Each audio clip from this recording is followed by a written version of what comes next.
It would seem like just recently our beloved and dreadful Disney announced the sequel to Moana, a legendary animated film that millions of fans around the world fondly remember. Even I recently rewatched it for jokes, mainly for Maui and his songs. I mean, why else would you watch Moana? Besides Moana, DreamWorks has already released a sequel to the equally legendary film Megamind. And those who are already aware of what's going on here have probably figured out where I'm getting at. So, do you think Moana 2 and Megamind 2 are real existing animated films? A proper good quality animated feature film for the whole family, listing an hour or two with a traditional release in theaters? What if they are not? Oh dear friends and animation lovers, we have reached the point where corporations, for the sake of their damn streaming services, not only lose but squander the potential of such animated films. Yes, that's right, Moana 2 does not exist, and Megamind 2 does not exist either. I know, this topic has been discussed earlier by other bloggers, but contemplating the overall situation of different studios just shakes me. How can I explain a situation in which studios that are supposed to bring laughter and joy to the world, I mean cartoons, magic of friendship, all that stuff, engage in direct deception of the audience and our expectations?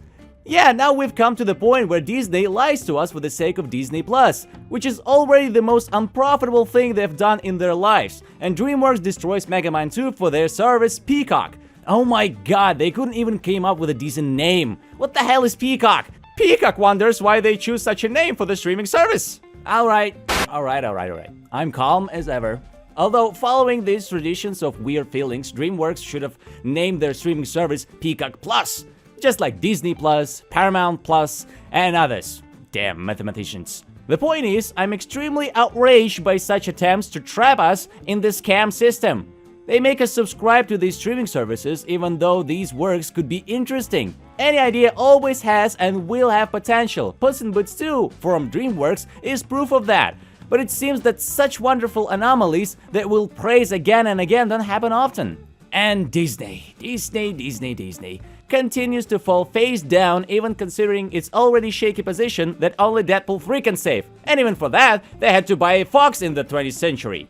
And winning the whole monopoly system in the US, what a joke. Finally, after 100 years, literally, Disney will release a bloody movie. Maybe it will change something in the universe. But let's delve into where and how and why studios, for which openness to you is a matter of course, because it's not even games but cartoons, would be harder to deceive than to bombard poor gamers with microtransactions.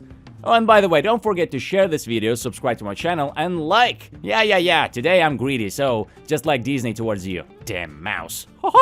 First, let's clarify what exactly is wrong with Moana and the second Megamind. Let's start with the fact that initially there were not short animated films as you're used to seeing in theaters. Both of them are a strange compilation of a low-quality episodes for streaming services. Imagine taking 10 episodes of those crappy dragons where there is no Toothless, where there is nothing at all from How to Train Your Dragon, and putting these 10 episodes together and pompously, grandly present it as a cartoon How to Train Your Dragon 4. And Megamind 2 and Moana 2 are literally this situation, but it's real, not theoretical. And what do you feel about it now? Huh? What do you feel? How does that make you feel? Yeah, I mean, do you understand that all of this is a blatant lie, scams and deception? Moana 2 should never been Moana 2. It should never be in a cartoon series, but to attract ratings, they apparently rush and deform the series to make it somewhat bearable. And they're planning to put it in theaters too? I apologize, but what level of graphics are they expecting? Is this some kind of a new era of crappy cartoons emerging now? I mean, Megamind 2, Moana 2, what's next? Monsters vs. Aliens 2? Probably. I wonder if they will maintain a decent visual style or not, because unlike Moana 2, we already know what is happening with the second Megamind. We already reviewed it. This whole Megamind 2 stuff with these emotionless faces and drinking your souls like a Dementor from Harry Potter, with this gang of villains who don't affect anything, and they look like a bunch of clowns. And of course, the assistant of Megamind in the form of a little girl with a square face. When he already had a minion! Minion! And of course, she's better than Megamind 2 himself in all aspects. Make it stop. I can't do this anymore! Okay, moving on. And all of this looks not like a movie, but like a mess. But when you realize that this whole cartoon is actually just one long episode of a new series about Megamind with the same quality, you understand that it's not just one big scam to get the viewer to come for Megamind, pay for a subscription to the damn service, and then continue watching the series. I mean, look, they even write it themselves. If you like it, continue the adventure with Megamind in the new series where there are 8 pathetic episodes. I mean, what is going on here? Why do streaming services now make so few episodes? Why was it at least 10 before? And it's not just 8 episodes in Megamind, it's now everywhere. Hazbin Hotel, 8 episodes. Here, 8 episodes. Other animated series, too, 8 episodes. What the hell is going on? I mean, have corporations run out of money for runtime, or did you just spend it all on appealing to modern political values, huh? Is it because there's just not enough budget now, suddenly? Because it turns out they're just failing one after another. Just look at the Marvel. Okay, and in the end, what is it? Moana 2 is just a scam to get you to subscribe to Disney Plus, and Megamind 2 is a scam on Peacock. But why? Why Moana and Megamind specifically? And why did the studios decide to lie so blatantly as they were Ubisoft or some other game studio that gamers are used to tolerating? Let's figure it out. If we remember what is happening with these two studios, which supposedly should care about their reputation and fame, we'll learn the following. There was recently the largest strike of writers and actors in the US, but it hit the big shots in the film industry hard financially. They urgently need to find some money from somewhere to at least continue existing as lavishly as they have been. And this is happening during a global crisis, which is already affecting them. Disney in particular has been suffering losses lately, which could be changed by Deadpool 3. So from everything I've said, I'm not even particularly surprised that Disney grabbed its forgotten animated film Moana, which left only positive memories for viewers, Maui, Moana, songs, beautiful ocean, and decided to quickly turn it into a film from the original planned series. I wonder how they will animate the water. Of course, Disney is not DreamWorks and they can actually deform it into a good picture, but now we understand why they are scamming people so shamelessly. Does that absolve them of moral responsibility? I don't think so. So what do you think? And by the way, speaking of Disney and its Moana 2 and similar films, Disney is not new to this kind of thing.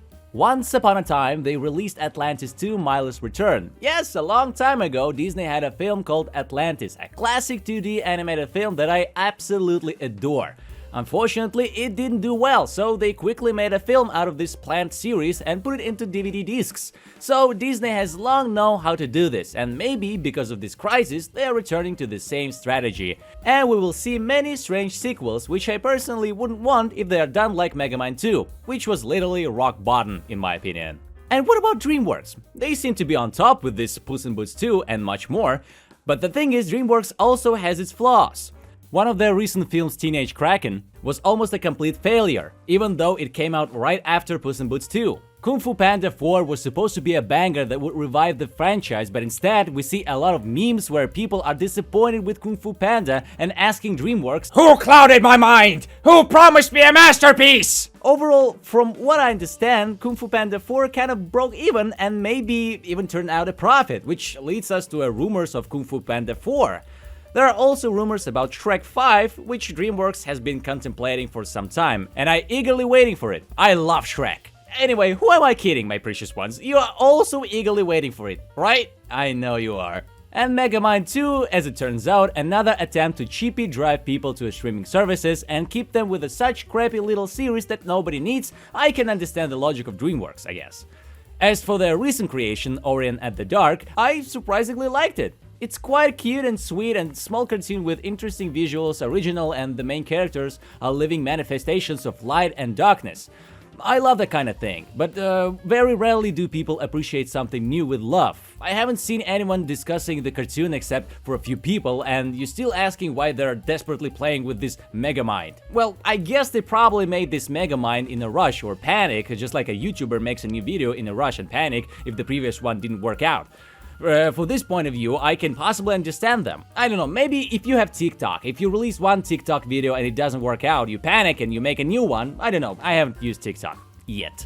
As for me, this attempt to achieve the same success with the viewers as Puss in Boots 2 makes some departments of the studio make these strange decisions. But the irony is that if they make the cartoon normal, people will watch it anyway. But why insert completely uninteresting villains and some girl sidekicks? I don't know. I'm afraid to imagine what will happen to Moana. I'm sure there's a natural creative chaos in production, but maybe they'll come up with something no-name characters who will ruin the beauty and magic of this original work. Which is why I always come back once a year to listen to this song by Maui. It's really cool, probably one of the best Disney songs for me in at least 10 years. But you know what really makes many franchises stagnate in a low-quality hell that nobody wants from us? It's the streaming services again. The main problem of how everything started to decline is precisely streaming. Long ago, I believe that the emergence of streaming promised something good. Like, since people pay for subscriptions, streaming services would compete with each other to attract more people with the most hyped and high-quality content. And what do you know? What happened in the end? In the end, each company either buys each other out, or instead of quality, each of them decides to flood streaming with a quantity of low-quality crap, thinking that we just want to watch something, not something good. And oh my god, everyone after that suddenly didn't want to eat crap, and the stock started to decline, which suddenly led streaming services into a crisis. Netflix started downsizing its animation departments, and I'm not here for historically inaccurate Cleopatra. I'm here for damn cartoons! If you're downsizing your animation department and not releasing enough animations, why should I watch you? So far, Amazon has stood out of the most, with its Vox Machina, Pantheon, and Invincible, and now Hazbin Hotel being the best representatives of the animation genre in the streaming format. But you know yourselves how Amazon discredited itself with its shitty adaptation of Lord of the Rings, right? If they dare to mess up this Warhammer thingy, rest assured, I will personally warp there and I'll exterminatus their asses! So that's how we live. Yeah, trying to chase after profit, and for that, throwing a bunch of garbage onto streaming with well-known cartoons of totally low quality. And somehow we've been existing like this for several years. But we guys got caught in stagnant period when big bosses are afraid to do something new and the audience sometimes isn't ready to appreciate or even pay attention to it. And so filmmakers start stuffing us with sequels, trying to bring back Cars and Toy Story. They've even grabbed onto Megamind and Moana, however without proper respect for the original and without soul, but only with this thirst for profit. Hardly anyone will appreciate such sequels. It's clear that any cartoon is always made for profit because shareholders come, company bosses come, and they invest these projects so that it pays off. David Lynch has been trying to get funding for this new animated film for 20 years. Recently, Netflix refused him, and he also announced it. For 20 years, he's been trying to get financing for an animated film that the modern viewer won't appreciate, because it's a classic fairy tale. And if David Lynch himself is denied, imagine how many scripts for original animated films exist that are simply shelved and never put into production. Just imagine. And since people won't appreciate these soulless sequels, although the crowd of people will watch something from this out of desperation, it might still pay off, which will give those Hollywood bosses the realization of, maybe we can spend little and earn a lot. And they will again make a bunch of sequels. It's just a vicious circle, and yes, such a period in cinema and animation overall is predictable. Well, we will continue to observe all this chaos in this hope of finding the gem in the abyss, just like we unexpectedly found Puss in Boots 2. And all of you here, please like, subscribe, it really helps me, and click the notification bell. And I'll see you all in the next one.